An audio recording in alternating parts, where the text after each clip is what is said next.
जम्मू कश्मीर के हवाले से अगर हम बात करेंगे तो जिला कुलगाम से बड़ी खबर आ रही है, जहां पर दौरान शब आग के खोलनाक वारदात में 3 से 4 रिहायशी मकानों को नुकसान पहुंचा है। जी हाँ नाजरीन, डीएचपुरा दमहाल हाजीपुरा के चक नागम इलाके के अंदर दौरान शब एक रिहायशी मकान से जो इतलात मौसूल हो रही है कि रिहायशी मकान से अचानक आग नमूदार हुई है, जिसने देखते ही देखते भयानक शक्ल इख्तियार करते हुए मजीद कुछ रिहायशी मकानों को अपनी लपेट में ले लिया। इस मौके पर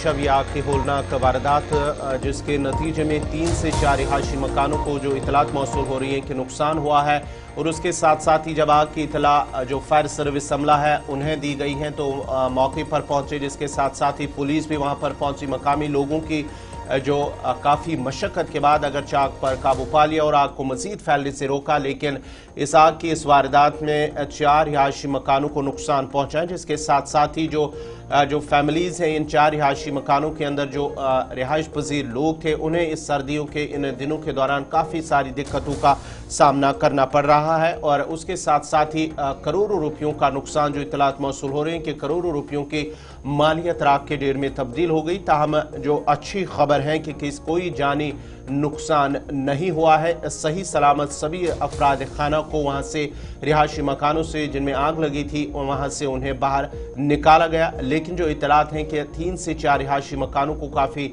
नुकसान पहुँचा है, राख के ढेर में तब्दील हो गया सारा सामान जो घर के अंदर मौजूद था। और उसके साथ साथ ही अभी तक जो इतलात ये मौसूल नहीं हुई कि आया इस आग की वजूहात क्या कुछ हैं, क्या शॉर्ट सर्किट की वजह से आग नमूदार हुई या कोई और वजह है। फिलहाल इस हवाले से ये तहकीकात का मसला है, तहकीकात इसमें लगातार की जा रही है। डीएचपुरा चक नागम का इलाका है जिला कुलगाम का, जहां पर दौरान शब आग की होलनाक वारदात पेश आई है।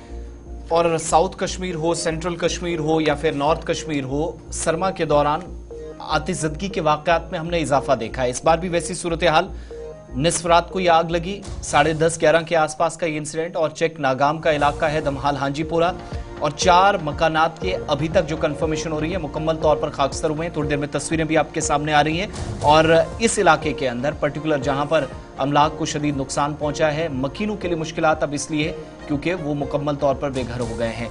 अब्दुल हमीद के पास चलेंगे, हमारे नुमाइंदे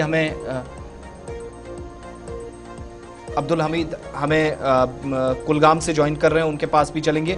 और बड़ी बात यह है कि मुख्तलिफ इलाकों के अंदर जहां पर आज इस तरह के इंसिडेंट्स पेश आते हैं, सूरत हाल को कंट्रोल में करने के लिए अगरचे फायर सर्विसेज का अमला भी पहुंचने की कोशिश करता है, लेकिन कई एक जगहों पर दूर दराज इलाकों में सर्दी और स्लिपरी कंडीशंस के बीच इन इलाकों में पहुंच पाना बेहद मुश्किल हो जाता है। तो 4 रिहायशी मकानात खाकस्तर हुए हैं। अब्दुल हमीद, क्या मजीद तफसीलात हैं आतिशज़दगी के इस वाक़े के हवाले से?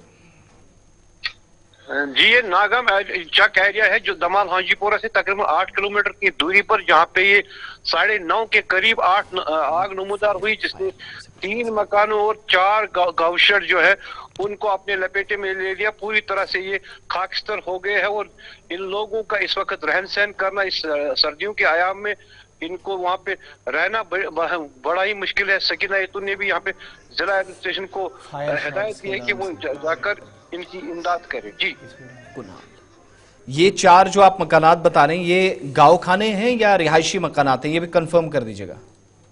ये रिहायशी मकानात है और गाँवशेड भी है जिनमें इनके वो माल मवेशी रहता था, उनको भी जिंदा निकाल दिया गया है। फायर एंड इमरजेंसी वालों ने बर वक्त कार्रवाई करके इनको वहां से बचा लिया। एक को तो वहां पे चोट आई, जिसको मामूली चोट, वो जिला अस्पताल जो वहां पे दमाल हाजीपुरा का अस्पताल है वहां पे उसकी मरहम पट्टी कराई गई और उसको भी बचा लिया गया। जो उनका वो लाइव स्टॉक है उसको पूरी तरह से बचा लिया गया, उसमें कोई भी नुकसान नहीं हुआ। अलबत्ता इनके मकानात जो है वो इसमें जल गए। ये बताएगा कि ये जो आग की वारदात है इसमें क्या कुछ कहा गया है कि किस वजह से, क्या वजूहात रही है कि आग की जो वारदात पेश आई है वहां इलाके के अंदर? नहीं, अभी तो पूरी तरह से ये सामने नहीं आया है कि किस तरीके से ये जो आग नमूदार हुई है, ये किस तरीके से हुई। अभी तक तो पूरी तरह से कोई भी तफसील सामने नहीं आई। अलबत्ता बताया जा रहा है कि यहाँ पे जो गवशेड है वहीं से आग नमूदार हुई है, क्योंकि वहां पे उनको गर्मी का कोई माकूल इंतजाम करना पड़ता है। उस तरीके के आजकल कांगड़ी होती है, घर में बहुत सारी चीज होते हैं, और जो इस वक्त ये ड्राई स्पेल जो चल रहा है इसकी वजह भी बताई जा रही है। अभी पूरी तरह से ये सामने नहीं आया है, किसी ने भी ऐसा नहीं कहा कि किस तरीके से आग नमूदार हुई है और जो इनका नुकसान हुआ है इसकी भरपाई तो बहुत ही मुश्किल है, क्योंकि गरीब लोग होते हैं, बड़ी मुश्किल से अपने मकानों को तामीर करते हैं। उसके बाद आज ये सर्दियों के आयाम है, जो ये पहाड़ियों पर ज्यादा रहते हैं, उसके बाद जब ये मैदानी इलाकों में आ जाते हैं इनके मकान बहुत ही कंक्रीट होते हैं। मगर आज अगर देखा जाए इन सर्दियों के आयाम में इनका रहन सहन करना, क्योंकि 4 फैमिलीज इसमें रहाइश पजीर है, चारों फैमिली का जो एहलो अयाल है इस वक्त सड़कों पे है। वो अगर उनके लिए सरकारी स्कूल का वहाँ पे इंतजाम किया गया, मगर इनके लिए माकूल इंतजाम के लिए सकीना जी जो है मिनिस्टर है, उसने जिला इंतजामिया को हिदायत दी है कि इनकी रहन सहन के लिए कोई इंतजाम किया जाए, जल्दी इनको पूरी इमदाद दी जाए। चलिए, बहुत बहुत शुक्रिया। हमीद अब्दुल हमीद कुलगाम से तफसीलात फराम कर रहे थे, जहां पर चक नागाम डियशपुरा कुलगाम के अंदर जो आग की शबाना आग की वारदात अंजाम वहां वाक़या हुई है, उसके साथ साथ ही 3 से 4 रिहायशी मकानों को काफ़ी नुकसान पहुंचा है। फिलहाल इंतज़ामिया को जो बताया जा रहा है कि हिदायत दी गई है कि उनके बंदोबस्त किया जाए। जो लोग हैं मकीन वहाँ पर जिनके जो रिहायशी मकान खाकिस्तर हुए हैं, ताकि सर्दियों के इन दौरान उन्हें मज़ीद मुश्किलात का सामना ना करना पड़े।